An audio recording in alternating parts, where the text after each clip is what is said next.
الحمد لله رب العالمين والصلاة والسلام على سيد المرسلين وعلى آله وأصحابه أجمعين. قال الله تعالى في القرآن العظيم والفرقان المجيد بعد أعوذ بالله من الشيطان الرجيم بسم الله الرحمن الرحيم. ويرفع الله الذين آمنوا منكم الذين أوتوا العلم درجات.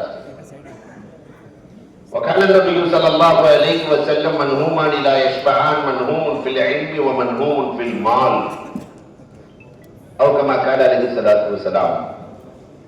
صدق الله مولانا العظيم وصدق رسوله النبي الكريم ونحن على ذلك من الشاهدين والشاكرين والحمد لله رب العالمين. புகழ் அனைத்தும் அல்லாஹ் ஒருவனுக்கே. சாந்தியும் சமாதானமும் கண்மணி ரசூலுல்லாஹி ஸல்லல்லாஹு அலைஹி வஸல்லம் அவர்களின் மீதும் அவர்களை பின்பற்றிய சஹாபாக்கள், தாபிஈன்கள், தபஅத் தாபிஈன்கள், சுஹதாக்கள், சாலிஹீன்கள், நாதாக்கள், நல்லவர்கள், குறிப்பாக நம் அனைவரின் மீதும் அல்லாஹ்வின் சாந்தியும் சமாதானமும் என்றென்றும் நின்று நிலவட்டுமாக. சிறப்பான இப்பட்டமளிப்பு விழாவினுடைய தகுதிமிக்க தலைவர், கல்லூரியின் நிறுவனர் மௌலானா மௌலவி அல்-ஹாஃபில் அல்-ஹாஜ் டாக்டர் எம் சதீசுத்தீன் ஃபாசில் பாக்கவி ஹஜ்ரத் அவர்களுக்கும், முன்னிலை வகிக்கிற சமூகத்தின் முன்னோடிகள், கிராத் ஓதிய, கீத விஷயித்த, வரவேற்புரை வழங்கிய, சிற்றுரை ஆற்றிய, துவக்க உரை நிகழ்த்திய, வாழ்த்துறை வழங்கிய, ஆசி உரை நிகழ்த்திய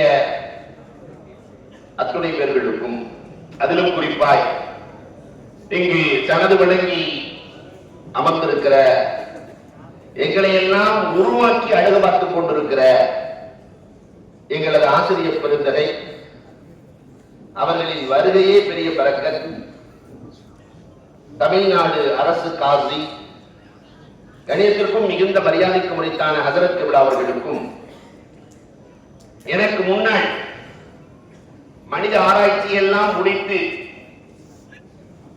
ஜமாஅத் உலமா தலைவர் என்ற பட்டம் பெற்று இப்பொழுது பறவை, பச்சி,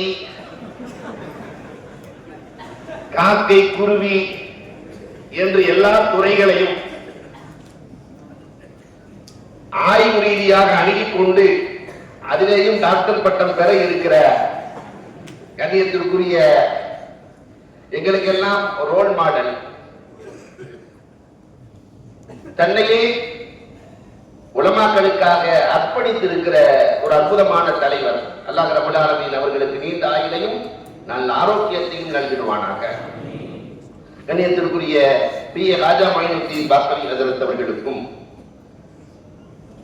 நன்றி உரை நிகழ்த்த இருக்கிற ஷமீம் அஹ்மத் மஹதி அவர்களுக்கும், இங்கு முன்னிலையாளர்களாய் சிறப்பு அழைப்பாளர்களாய் வருகை தந்திருக்கிற சமூகத்தின் முன்னோடிகள், எல்லா பேரையும் சொல்லணும், எல்லாத்தையும் சொன்னதாக நினைத்துக் கொள்ளுங்கள். வருகை தந்திருக்கிற ஆண்டோர்கள், சான்றோர்கள், பட்டம் பெறுகிற மருமிகள், ஓதிக்கொண்டிருக்கிற மாணவ கண்மணிகள், வருகை தந்திருக்கிற பெண்மணிகள், தாய்மார்கள், உங்கள் அத்துணை பேர்களுக்கும் இஸ்லாத்தின் காணிக்கையான சலாத்தினை, எல்லாரும் சலாம் சொன்னாங்க, பதில காதலே கேட்கல, பதிலை எதிர்பார்த்து சொன்னவனாக என் வார்த்தைகளை துவக்குகிறேன். அஸ்ஸலாமு அலைக்கும் வரஹ்மத்துல்லாஹி தஆலா வ பரக்காத்துஹு. இந்த சலீமுத்தீன் ஹஜ்ரத் அவர்களுக்கும் அப்துல்லா முஸ்லியாருக்கும் ஒரு நல்ல சிந்தனை, தூரநோக்கு சிந்தனை. எல்லோரும் உலகமே கடலை பார்த்து உட்கார்ந்து இருக்கும் பீச்சில், ஆனா இங்கு மட்டும்தான் திரும்பி இந்த மார்க்க கடலை பார்த்து அமர்ந்திருக்கிறார். இது ஒரு அதிசயம். கடலும் அதிசயம், இவர்களும் அதிசயம். அந்த கடலை விட இந்த கடல் முக்கியம் என்று நீங்கள் எல்லாம் கடலை போன்று இருக்க மாட்டோம் என்று சொல்லாமல் சொல்லுகிற இந்த நிகழ்வை நாம் பார்க்கிறோம். கடலுக்குள் தவம் கிடந்ததால் சிப்பிக்குள் இருந்து முத்து வரும். இவர்கள் 7 ஆண்டு மதரசா என்ற சிப்பிக்குள் தவம் கிடந்ததால் முத்துக்களால் இன்றைக்கு சமூகத்திற்கு அறிமுகப்படுத்தப்படுகிறார்கள். முத்துக்களே, முதலில் உங்களின் மதிப்பை நீங்கள் தெரிந்து கொள்ளுங்கள். நீங்கள் யார்? ஒரு சிறுவர் தன்னுடைய தகப்பனாரிடத்திலே வந்து கேட்கிறார். ஒரு அரபி கதை. தகப்பனாரிடத்திலே வந்து கேட்கிறார். வீட்டில் இருக்கிற ஒரு சின்ன கல்லை எடுத்து கொண்டு வந்து, வாப்பா இது என்னன்னு கேட்டார். தகப்பனார் நேரடியா சொல்ல விரும்பல. அதன் மதிப்பை விளங்க வைப்பதற்காக நாளை காலை பழைய இரும்பு மார்க்கெட்ல போய் கல்லை வச்சுக்கிட்டு நில்லு. ஆனா அந்த கல்லை விற்கிறாத, என்ன விலைக்கு கேட்கிறார்கள் என்று வந்து சொல்லு. பழைய இரும்பு மார்க்கெட்ல கல்லை வச்சுக்கிட்டு நிக்க ஒரு ஆள் வந்து பார்த்துட்டு, கல்லு நல்லா இருக்கு, ஒரு 500 ரூபாய்க்கு தரையா? பாப்பாட்ட வந்து சொல்றாரு, பாப்பா 500 ரூபாய்க்கு கேட்டாங்க. சரி பரவாயில்ல, நாளைக்கு ஜவுளி கடைக்கு முன்னாடி போய் நில்லு. அதே மாதிரி கல்லை வச்சுக்கிட்டு நிக்கிறாரு.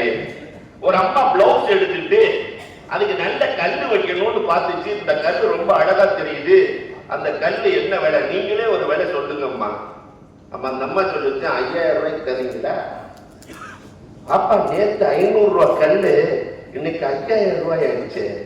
சரி நாளைக்கு வெள்ளி வியாபாரம் செய்கிற இடத்திற்கு முன்னால் போய் கல்லை வைத்து கொண்டு வெள்ளி கடைக்கு முன்னால் கல்லை வைத்து நிற்க அந்த கடைக்காரர் வருகிறார். தன்னுடைய மோதிரத்திலே இந்த கல்லை வைத்தால் நன்றாக இருக்குமே என்று இந்த கல்லை 50,000 தெரிய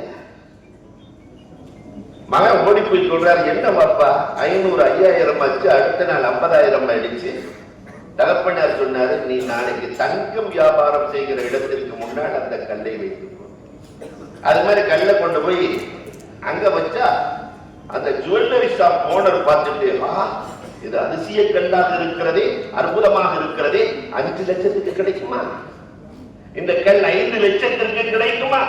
தகப்பனாரிடத்திலே வந்து சொல்ல, நாளைக்கு வைர வியாபாரிகள் இருப்பார்களே, அந்த வைர சந்தையில் கொண்டு போய் அங்க போய் நின்ற உடனே ஒருத்தர் வந்தாரு, இந்த கல்லு ஓட்ட இருக்குன்னா உன் தகப்பனாரையார் கூட்டிட்டு போ.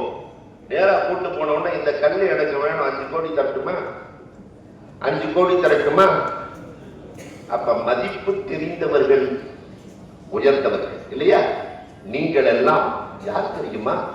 முத்துக்கள். கண்ட இடத்திலும் நீங்கள் அமர்ந்து விடக்கூடாது. உங்களின் மதிப்பை உணர்ந்து மதிப்பு தெரிந்தவர்களோடு தொடர்பு கொள்ள வேண்டும். தலைவர் அழகா ஹிதாயத் சொன்னாங்களே இல்லையா? ஒரு மனிதனுடைய வாழ்வின் உச்சக்கட்டம் ஹிதாயத். அல்லாஹ் குர்ஆன்ல சொல்லும் போது என்ன அழகா சொல்றார், ரப்பி இஸ்ம ரப்பிக்கல் அலா, தனக்கு சொந்தமானது ஹிதாயத். அந்த ஹிதாயத்தை சமூகத்துக்கு கொடுக்கிறதுக்கு நம்மை காரணமாக்கி இருக்கிறார் இல்லையா? தலைவரை பின்தொடர்ந்து செய்ய வேண்டியதுதான், செல்ல வேண்டியதுதான் தொண்டனின் வேலை. அன்புக்குரியவர்களே, 4 வேலை அல்ல அஜர்த்து 4 ஆரம்பிச்சாங்க, ஹிதாயத்து 4. அது அல்லாஹ் எப்படி சொல்றான்னா, சப்பி இஸ்ம ரப்பிக்கல் அலா அல்லதி ஹலக வஸவ்வா கத்தர ஃபஹதா. அல்லாஹ்வுக்கு 4 செயல் சொந்தம். 1 படை. உலகத்துல யாரும் எதையும் படைக்க முடியாது, அல்லாஹ் தான் படைப்பார். யாராவது படைக்க முடியுமா? நான் ஒரு எறும்பை படைக்கிறேன், ஒரு கழுதை படைக்கிறேன், யாரும் படைக்க முடியாது. படைப்பு இறைவனுக்கு சொந்தம். படைத்ததில் சிறந்தவனாக மனிதனை போல அழகாக எதையும் அல்ல படைக்கல. வெளியே ஒரு அரசாங்கம் நடக்கிறது, உள்ளேயும் ஒரு அரசாங்கம் நடக்கிறது. இந்த அரசாங்கத்திற்கு மூளைதான் முதலமைச்சர், இதய உள்துறை, கால்கள் போக்குவரத்து, காது சட்டத்துறை, வயிறு உணவு விநியோகம். அப்படியே அப்பா, வெளியே பல சின்னங்கள், உள்ளேயும் சின்னங்கள், எலும்பு மலைகள், மயிர் காடுகள், சிறுநீர் அருவிகள், சிறகடித்து பறக்கிற எண்ண பறவைகள். என்ன அழகான படை! படைப்பின் ரகசியம் மனிதன். அடுத்து அல்லாஹ் சொல்றான் சவ்வா. படைப்புல சிறந்தவனா படைக்கல அல்லாஹ், சவ்வா செவ்வையாக படைத்திருக்கிறான். அல்லாஹ் படைத்த படைப்புல ஃபெயிலியரே கிடையாது. மனிதனின் உருவாக்கத்தில் ஃபெயிலியர் உண்டு இல்லையா? இந்த செல்போன் ஃபெயிலியர் மாடல்மா, கார் ஃபெயிலியர் மாடல்மா, பைக் ஃபெயிலியர் மாடல்மா. ஆனா யாராவது அல்லாஹ்ட்ட போய் கேட்க முடியுமா? 75 கிலோவை தூக்குறதுக்கு 2 காலை கொடுத்திருக்கிற, இந்த 8 கால் குச்சி 1 கிராம் கூட இல்லை, அதுக்கு ஏன்டா 8 கால் அப்படின்னு கேட்கப்பட முடியுமா? முடியாது. செவ்வையாக அல்லாஹ் படைத்திருக்கிறான், மிக செவ்வையாக மனிதனை படைத்திருக்கிறான். உலகத்தில் எல்லாத்தையும் அழகா செவ்வையா படைச்ச அல்லாஹ் மிகச் செம்மையாக ஆறாவது அறிவு இவனுக்கு மட்டும்தான். உலகத்துல வேற யாருக்குமே இல்லை. ஆறாவது இவனுக்கு மட்டும்தான். அது என்னங்க ஆறாவது அறிவு? 6 பெரும் பிரச்சனைகளை இவன் நீக்கிக் கொள்வதால் அந்த அறிவுக்கு பெயர் ஆறாவது அறிவு. முதல் பிரச்சனை கல்வி பிரச்சனை. என்னைக்காவது மாடு கவலைப்பட்டு நின்றுருக்கா? என் கண்டுக்குட்டியை எல்கேஜி யூகேஜில சேர்க்கணும், நான் எந்த காலேஜ்ல எந்த ஸ்கூல்ல சேர்க்கலாம் நான் கவலைப்பட்டேன், மாடு நின்றது இல்லை. கல்வி பிரச்சனை இவனுக்கு மட்டும் சொந்தம். என்னைக்காவது ஆடை பிரச்சனை ஆடுகளுக்கு இருக்கிறதா? எல்லாம் ஆடை போட ஆரம்பிச்சுன்னு சொன்னா யானைகள் எல்லாம் ஆடை வாங்க வந்தா என்ன நிலைமையா? வீட்டு பிரச்சனை இவனுக்கு மட்டும் சொந்தம். வேலை வாய்ப்பு பிரச்சனை இவனுக்கு மட்டும் சொந்தம். வரன் தேடுகிற பிரச்சனை அடியப்பா இல்லையா? நல்ல மணமகள் மணமகனை தேடுகிற பிரச்சனை இவனுக்கு மட்டும்தான் சொந்தம். பணம் தேடுகிற பிரச்சனை இவனுக்கு மட்டும் சொந்தம். ஆறாவது அறிவை வைத்து எல்லாம் சரி செய்து கொள்கிறான். அதே மாதிரி மூணாவது அல்லாஹ் சொல்றான், கர்த்தர் நிர்ணயம் அல்லாஹ்வுக்கு சொந்தம் இல்லையா? நிர்ணயம் அல்லாஹ்வுக்கு சொந்தம். சிறந்த நிர்ணயம் மனுஷனுக்கு மட்டும்தான். டேட் ஆஃப் பெர்த்தை சொன்ன அல்லாஹ் எங்கேயாவது டேட் ஆஃப் டெத்தை யாருக்கா சொல்லியிருக்காங்க? சொன்ன உலகம் இயங்குமா? ஆச்சியார் என்ன 3 நாள் தான் இருக்கா? அவர் அன்னைக்கே மூத்த இல்லையா? நிறைவாக ஹதா வழிகாட்டுதல் இறைவனுக்கு சொந்தம். அந்த வழிகாட்டிகளில் சிறந்தவர்களாக வேதத்தையும் நபிமார்களையும் கொடுத்தான். அந்த வேதமும் உங்களிடத்தில் இருக்கிறது. நீங்கள் தான் நபிமாரின் வாரிசுகள். ஆக ஹிதாயத்திற்கு காரணம் 2. ஒன்று வேதம், இன்னொன்று நபிமார்கள். இரண்டையும் ஒன்றாக பெற்று சமூகத்திற்கு செல்லுகிறீர்கள். உங்களை உணருங்கள். இவர்களை உருவாக்கியவர்கள் மிகப்பெரிய அறிவாளிகள். இந்த சமூகம் தான் உருவாக்கியிருக்கு. ஒன்னே ஒண்ணு மட்டும் நான் சொல்லி உள்ள விஷயத்துக்கு வர்றேன். 20 நிமிஷத்துல முடிச்சுக்கணும்னு வேற சொல்லி இருக்கிறாங்க. மற்ற எந்த நன்மைக்கும் மறுமையில் நன்மை உண்டு. ஆனா கல்விக்கு மட்டும் இங்கே எல்லாம் கொடுத்துருவோம்.